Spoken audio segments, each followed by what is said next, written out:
Shalom, selamat pagi saudara yang kekasih. Pagi ini kita mau belajar lagi Alkitab. Yang saya pegang ini Alkitab. Mumpung kita masih hidup, kita belajar Alkitab. Kalau kita sudah mati, kita nggak bisa baca Alkitab lagi. Bahkan belajar Alkitab juga nggak bisa. Nggak ada ruginya kita belajar Alkitab ini. Saudara yang kekasih, pagi ini saya ingin katakan, saya sering mendengar perkataan orang Kristen, Fit, kalau kita mau ke gereja, jangan lihat pendetanya, kita lihat Tuhannya. Omongannya sepertinya rohani ya. Kalau kita mau ke gereja, jangan lihat pendetanya, kita lihat Tuhannya. Yang jadi pertanyaannya seperti ini. Apakah kita bisa melihat Tuhan di dalam gereja? Orang setan aja kita nggak bisa lihat. Saya tanya kepada saudara, saudara pernah lihat setan belum? Orang setan aja kita nggak bisa lihat. Apalagi kita melihat Tuhan. Jauh. Orang setan aja, saya nggak pernah lihat setan. Saya nggak pernah lihat setan. Apalagi melihat Tuhan. Ya kadang-kadang orang Kristen ngomong seperti itu. Kalau kita ke gereja jangan lihat pendetanya, lihat Tuhannya. Orang lihat setan aja nggak bisa, apalagi melihat Tuhan. Saudara kekasih, kalau saudara ingin melihat Tuhan, saudara lihat pendetanya. Apakah pendeta itu mengajarkan tentang kebenaran?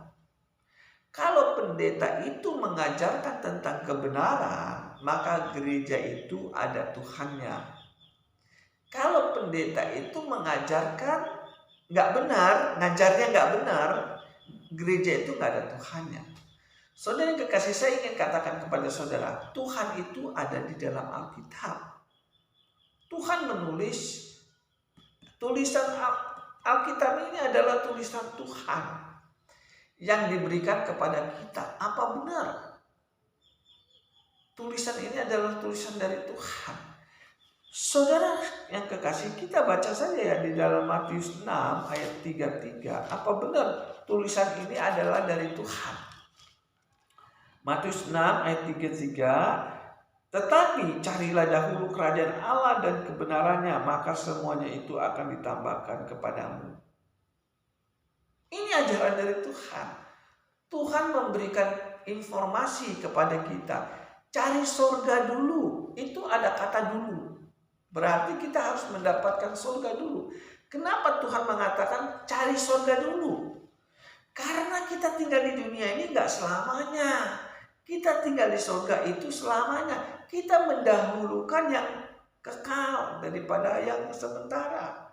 Saya tinggal di dunia ini gak lama, saudara yang kekasih, singkat. Suatu saat saya akan meninggalkan dunia ini. Setelah saya tinggalkan dunia ini, tinggal dua tempat, surga atau neraka. Makanya Tuhan mengatakan, cari surga dulu untuk tempat tinggal setelah kita mati. Nah, manusia itu pasti tahu suatu saat akan mati. Saya juga tahu suatu saat saya akan mati. Dan saya juga tahu kalau sudah mati hanya dua tempat tinggal, surga atau neraka. Informasi dari Tuhan, kita cari surga.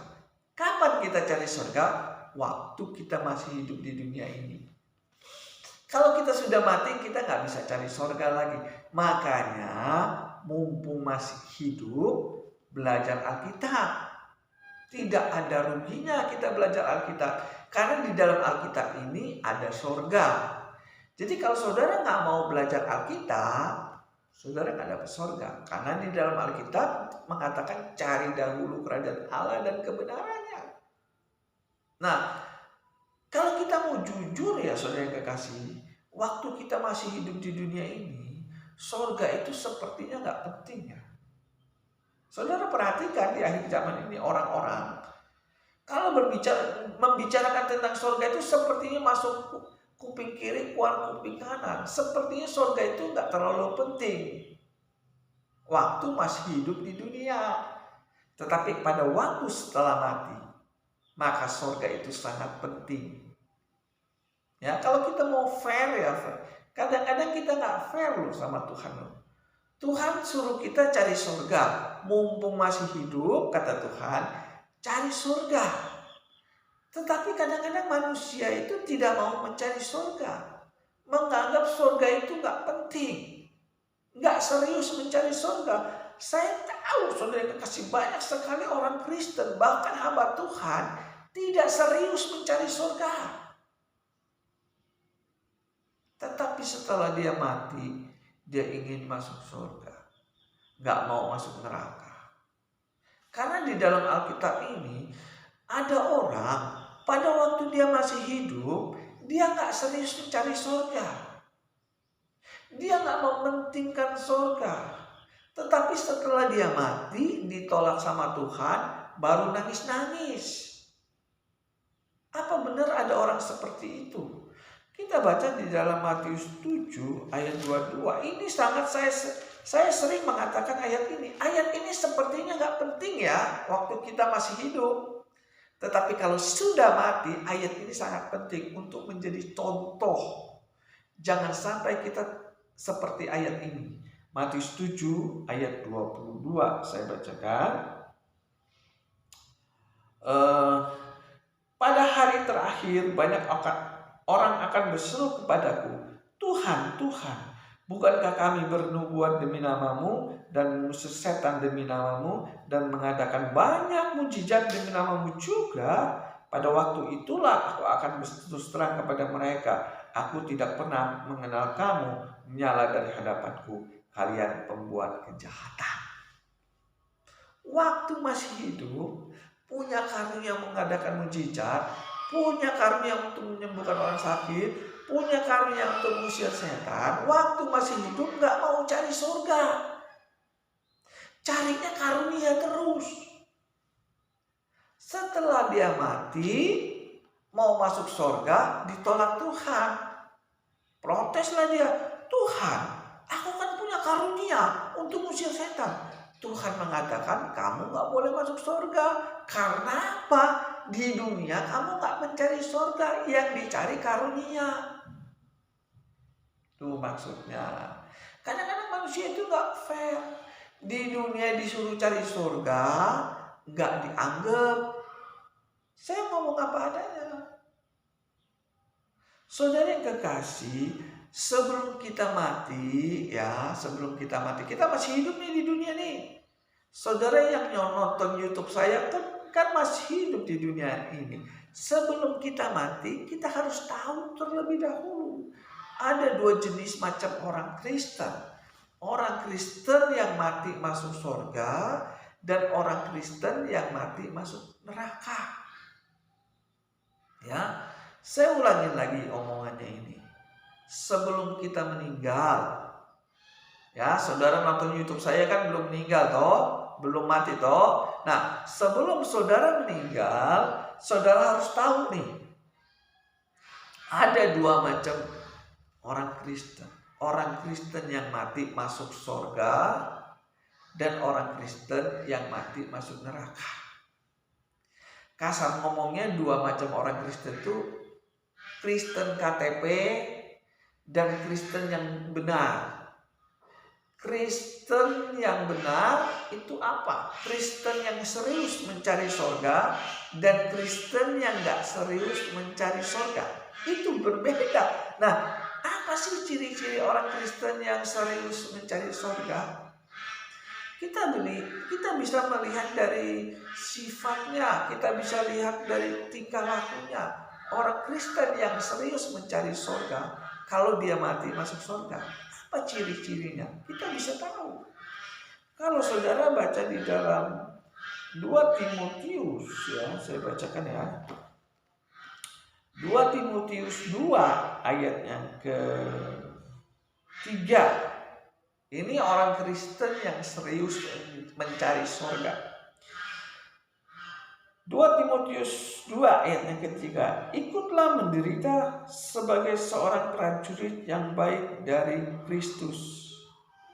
Seorang prajurit yang sedang berjuang tidak memusingkan dirinya dengan soal-soal penghidupannya, supaya dengan demikian ia berkenan kepada komandannya.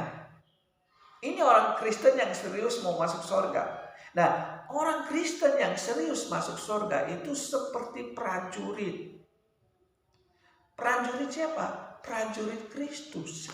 Kita ini orang Kristen ini adalah prajurit Kristus. Nah, prajurit itu ada dua. Prajurit yang berkenan kepada komandannya dan prajurit yang nggak berkenan. Ya di sini katakan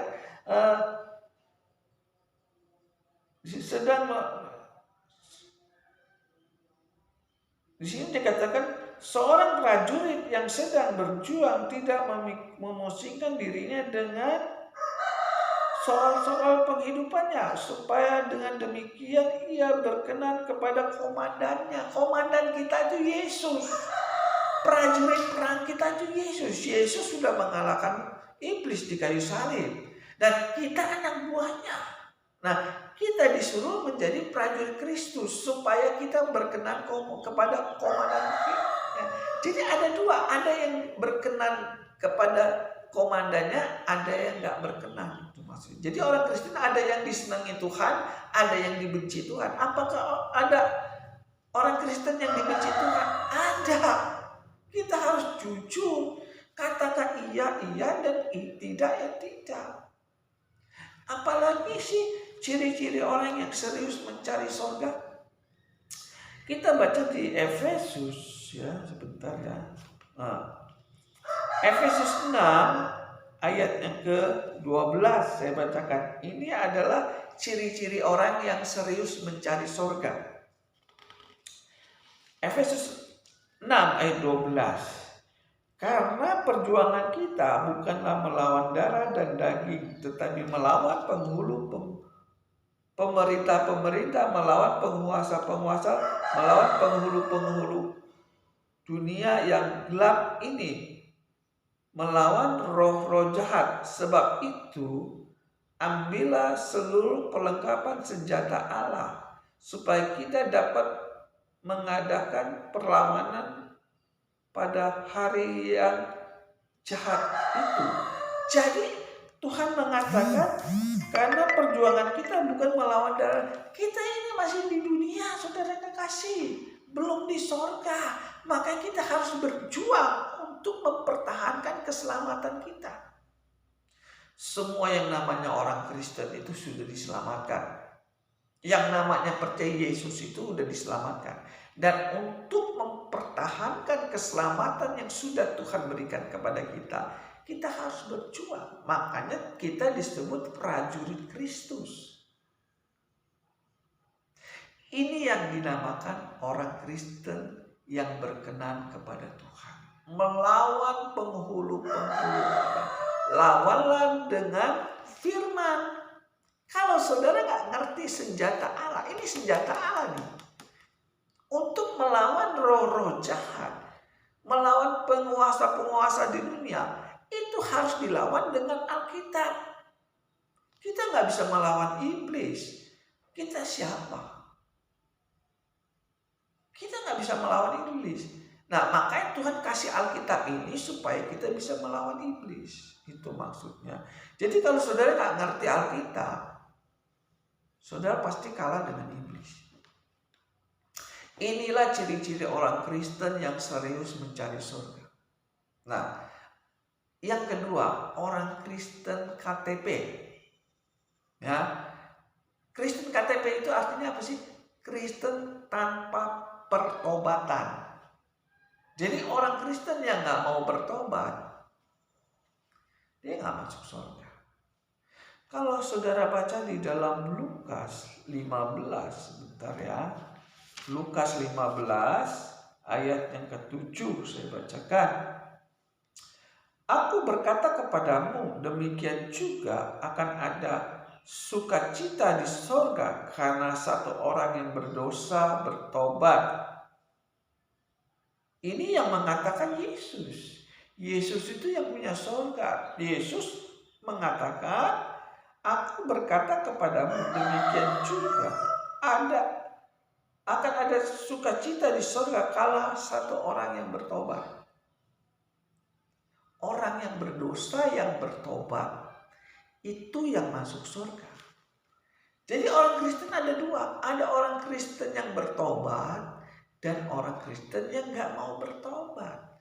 Orang Kristen yang bertobat itu adalah prajurit Kristus. Karena apa? Karena dia melawan dosa. Orang Kristen yang bertobat itu adalah orang Kristen yang melawan dosa.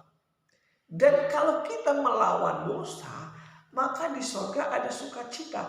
Kenapa surga ada sukacita? Karena kita diterima di surga. Seperti begini saudara kekasih.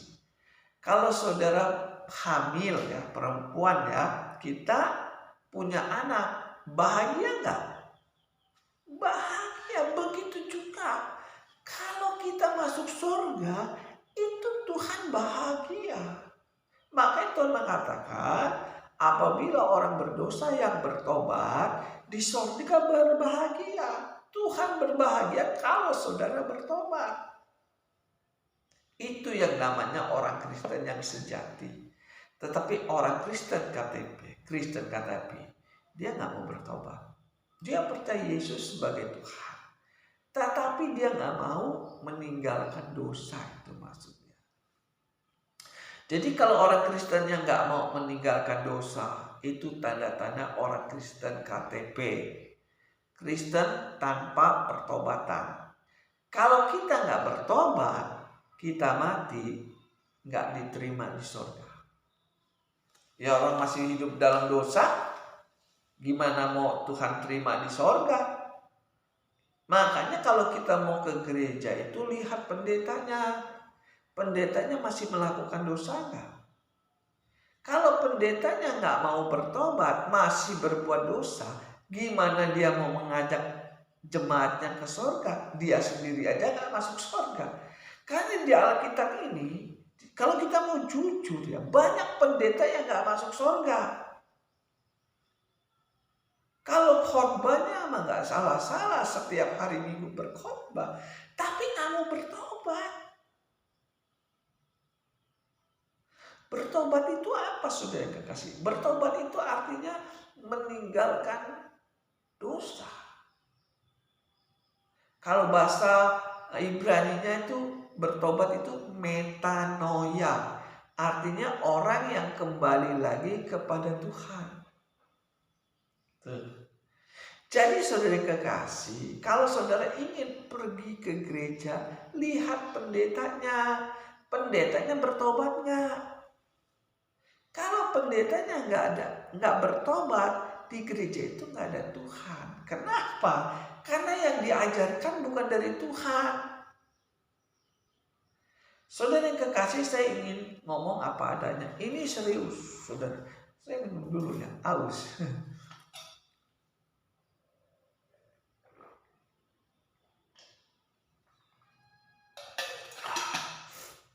Saudara yang kekasih, ini serius, saudara yang kekasih. Ini soal surga dan neraka. Bukan soal lu temen gua, lu saudara gua, lu bapak gua, lu anak gua, lu emak gua, lu orang kaya, lu pejabat. Gak ada hubungannya. Ini hubungan tentang surga dan neraka. Ini saya ingin katakan kepada saudara. Kalau saudara mendukung pendeta yang gak bertobat, atau pendeta yang keluar dari ajaran Tuhan, saya ulangin lagi omongannya ya. Kalau saudara mendukung pendeta yang keluar dari ajaran Tuhan, maka saudara ikut menanggung dosa pendeta itu. Ya, saya ulangin lagi. Kalau saudara mendukung, kalau saudara sudah tahu pendeta itu gak benar, saudara dukung pendetanya, dukung dengan uang perpuluhan, ya, itu sama saja saudara mendukung orang jahat. Contohnya kalau orang perampok, saudara dukung. Orang maling, saudara dukung. Pembunuh, saudara dukung. Itu sama saja saudara mendukung pendeta yang gak benar. orang jahat ini ditangkap polisi, diperiksa, saudara kena. Karena saudara mendukung pendeta yang jahat ini. Saya harus katakan apa adanya. Jangan sampai saudara nggak melakukan dosa, tetapi saudara ikut masuk neraka. Saudara nggak maling, saudara nggak membunuh, saudara nggak berzina, tetapi karena saudara mendukung pendeta yang dosa, yang keluar dari Tuhan, maka saudara ikut menanggung dosa pendeta itu. Ayatnya ada, cuman nggak ada yang berani mengatakan seperti ini. Saya ulangi lagi, ini sangat penting. Kalau saudara mendukung pendeta yang nggak benar, saudara akan mendapatkan upahnya juga. Kasar ngomongnya, kalau saudara mendukung pendeta yang nggak benar, saudara ikut menderita di neraka. Dengarnya nggak enak. Saya menyampaikan ini juga nggak enak. Seolah-olah saya nggak senang dengan pendeta. Tapi ini firman. Makanya sebelum saudara meninggal, saudara harus tahu kalau saudara mendukung pendeta yang tukang maling, tukang tipu, membunuh, berzina, maka saudara ikut menanggung dosa pendeta itu. Saudara nggak berzina, saudara nggak maling, saudara nggak membunuh, tapi saudara ikut menanggung dosa ini. Ayatnya ada. Kita baca di dalam 2 Yohanes. Bentar ya, saya bacakan ya. 2 Yohanes 1 ayat yang ke-7. Ini adalah orang yang mendukung pendeta yang jahat. Dia ikut menanggung dosa pendeta itu, ya.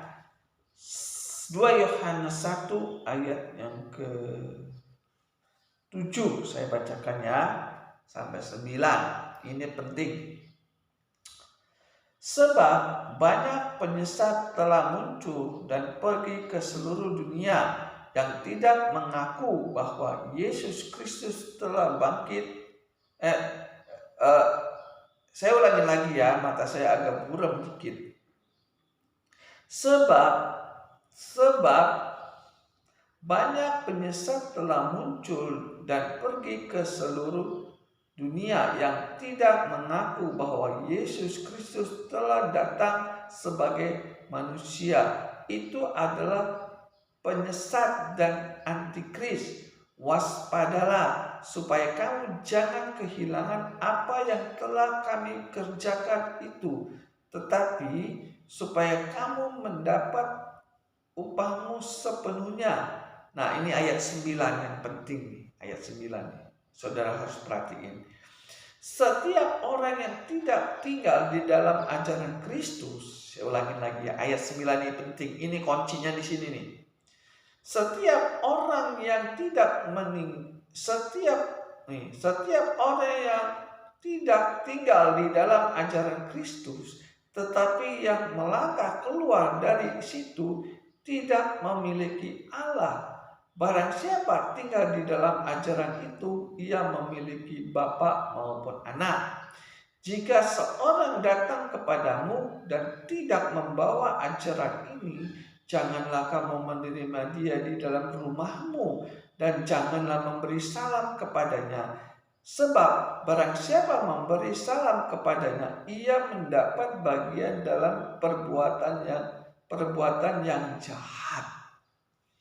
Jadi kalau ada pendeta yang keluar dari ajaran Tuhan, kita menerima pendeta itu di rumah kita menerima salam dari pendeta yang keluar dari ajaran Tuhan, kita dukung dalam dana, dalam uang kolekte, mendukung dalam uang perpuluhan. Kalau gerejanya membutuhkan dana, kita bantu. Dan kita pokoknya kita mendukung pendetanya keluar dari ajaran Tuhan, maka kita menanggung kejahatan pendeta itu setelah mati. Mungkin di dunia kita belum menanggung. Kita tahu nih pendeta kita nggak benar nih, pendeta kita berzina dan sebagainya. Kita waktu masih di dunia kita nggak mendapat dampaknya. Tetapi setelah kita mati, kita ikut menanggung dosa pendeta itu. Ngeri ya.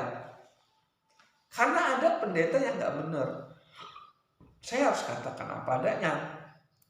Karena ada pendeta yang melawan perintah Tuhan. Pendeta yang melawan perintah Tuhan atau pendeta yang sudah keluar dari ajaran Tuhan, kita dukung dia, maka kita akan menanggung dosa pendeta itu. Contohnya, Tuhan mengajarkan apa yang kusatukan tidak boleh diceraikan manusia. Kan ada ya di Matius 19 ayat yang ke-6. Tuhan mengajarkan kalau sudah menikah nggak boleh bercerai. Itu ajaran dari Tuhan. Tetapi kalau ada pendeta yang keluar dari ajaran Tuhan, berarti dia bercerai dong. Berarti dia mengizinkan jemaatnya bercerai kok. Berarti dia sudah keluar dari ajaran Tuhan. Kalau kita mendukung pendeta ini, maka kita menanggung dosa pendeta ini. Saya ingin tanya kepada saudara, apakah ada pendeta yang bercerai? Ada. Saya tahu ada pendeta yang bercerai, sombong lagi. Sudah cerai, sombong. Ada di YouTube sudah lihat pendeta yang bercerai, klik keluar itu pendeta yang bercerai. Dia ngomong dia sudah kalau dia sudah bercerai, berarti dia sudah keluar dari ajaran Tuhan. Kalau dia sudah keluar dari ajaran Tuhan, maka 2 Yohanes 1 ayat 7 sampai 11. Barang siapa yang keluar dari ajaran Tuhan dan kita menerima salamnya, kita menerima pendeta itu di rumah kita mendukung dalam dana, maka kita ikut menanggung dosa pendeta itu. Kita nggak maling, kita nggak berzina, tapi kalau kita mendukung pendeta yang keluar dari Tuhan, maka kita menanggung akibatnya. Ada pendeta yang bercerai, soalnya saya tahu saudara kekasih, makanya saya bisa ngomong. Kalau saya nggak tahu, saya nggak bisa ngomong. Begitu juga ada Tuhan mengajarkan seperti ini. Kalau kita nggak boleh menikah dengan janda cerai hidup, ya di dalam Lukas 16 ayat yang kita baca saja ya, biar jelas ya. Lukas 16, Lukas 16 ayat 18 saya bacakan ya. Setiap orang yang menceraikan istrinya lalu kawin dengan perempuan lain, ia berbuat zina. Dan barang siapa kawin dengan perempuan yang diceraikan suaminya, ia berbuat zina. Ini ajaran dari Tuhan loh. Kita nggak boleh menikah dengan janda cerai hidup atau budak cerai hidup. Kalau kita menikah dengan janda cerai hidup atau duda cerai hidup, itu disebut berzina menurut Alkitab. Mungkin menurut kita dia nggak berzina, dia menikah sah. Cuma dia menikah dengan janda cerai hidup. Sah lo di gereja lo, nikahnya di gereja. Temen nikahnya dengan janda cerai hidup. Tapi menurut Alkitab dia sudah keluar dari ajaran Tuhan loh. Iya kan? Nah, ada pendeta menikah dengan jemaatnya cerai hidup. Pendeta loh, hamba Tuhan menikah dengan janda cerai hidup. Bayangin, namanya hamba Tuhan kan harus mengikuti perintah Tuhan. Perintah Tuhan gak boleh menikah dengan janda cerai hidup. Lukas 16 ayatnya ke-18. Tetapi pendeta ini keluar dari ajaran Tuhan, menikah dengan janda cerai hidup. Saya tahu orangnya. Pendeta itu menikah dengan janda cerai hidup karena janda ini kaya. Karena janda ini kaya sehingga ajaran Tuhan sepertinya gak penting. Lebih penting janda kaya ini daripada firman Tuhan. Pendeta lebih memilih janda cerai hidup daripada firman Tuhan. Tapi setiap hari Minggu berkhotbah di atas mimbar, beritakan firman Tuhan. Nah, kita mendukung pendeta seperti ini, kita akan mendapatkan ikut dampaknya. Pendeta ini melanggar firman Tuhan nih. Lalu kita dukung pendeta ini dengan dana. Setiap minggu kita kasih uang perpuluhan. Setiap bulan kita kasih perpuluhan. Setiap hari Minggu kita kasih koleke. Udah gitu ada kebaktian di rumah kita. Dukung dalam doa padahal dia sudah keluar dari ajaran Tuhan. Nah, kita menanggung dosa pendeta ini. Saya ingin tanya kepada saudara, kalau saudara nggak berbuat dosa, tapi saudara menanggung dosa pendeta ini, itu namanya bodoh.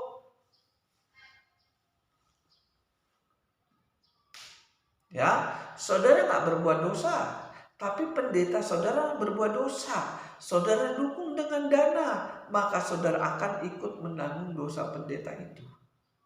Makanya saya ingin katakan kepada saudara, sebelum saudara meninggal, sebelum saudara mati, saudara harus tahu ini. Kalau saya mendukung pendeta yang tukang kawin lah, berzina lah, ini kan berzina di mata Tuhan. Menikah dengan janda cerai hidup, menurut Alkitab dia berzina.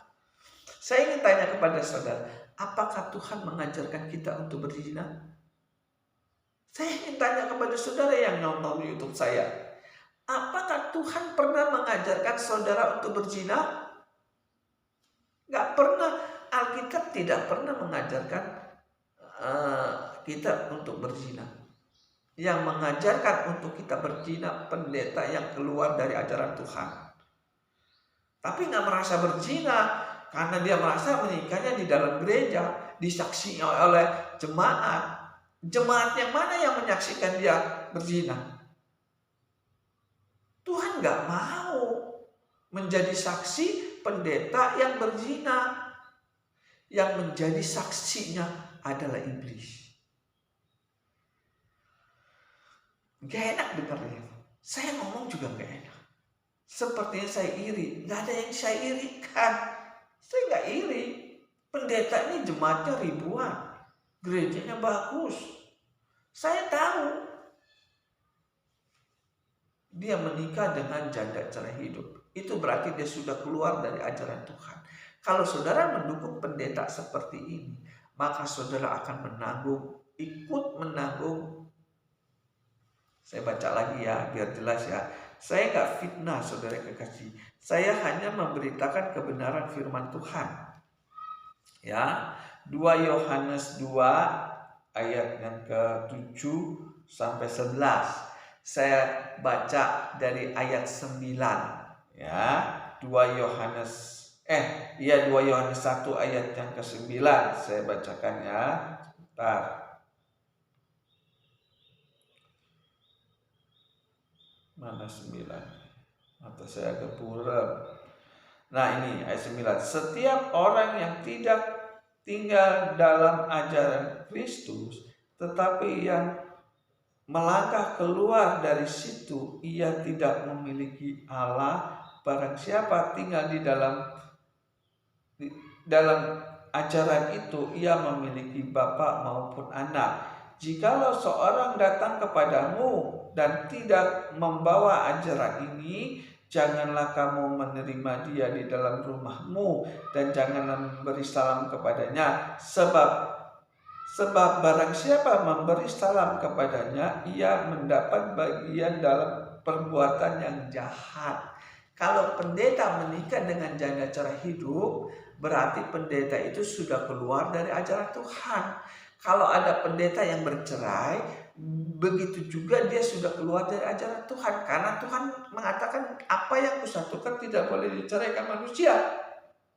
Kalau pendeta ini keluar dari ajaran Tuhan, kita dukung dia, kita menerima dia di rumah kita dalam acara kebaktian, kita mendukung dana, maka kita akan mendapat bagian dari kejahatan pendeta itu.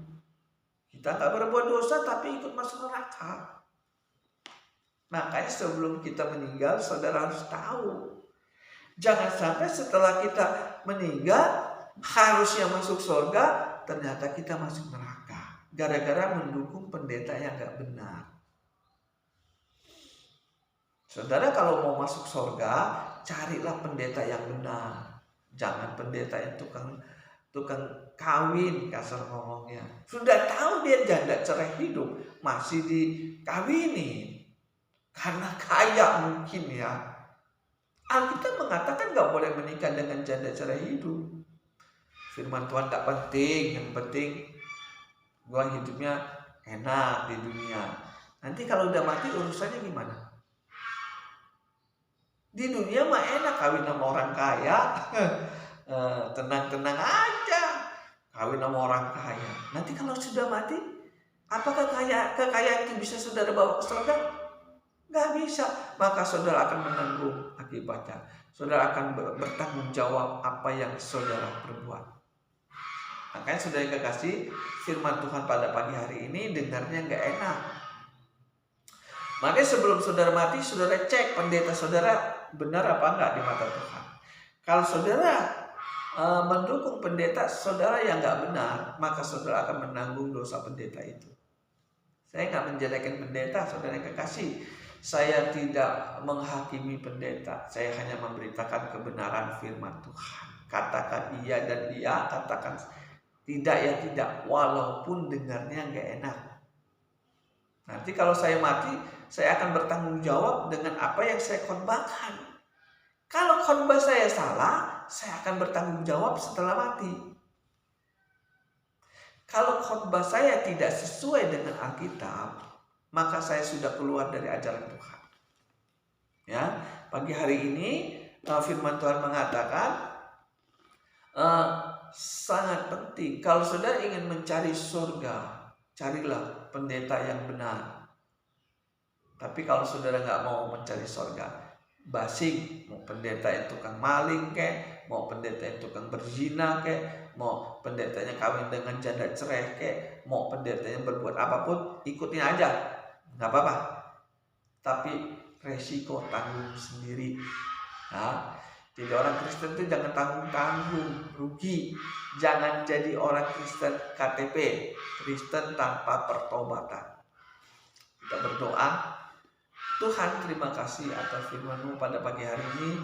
Engkau memberikan kami firman Tuhan yang keras, supaya kami dapat bertumbuh dengan benar. Ajari kami mencari surga yang benar. Ajari kami berani keluar dari hamba-hamba Tuhan yang tidak bertanggung jawab. Dalam nama Tuhan Yesus, kiranya Engkau memberkati YouTube ini, memberkati orang yang mendengar YouTube ini, dan memberkati juga saya yang memberitakan kebenaran firman Tuhan. Dalam nama Yesus, haleluya, amin.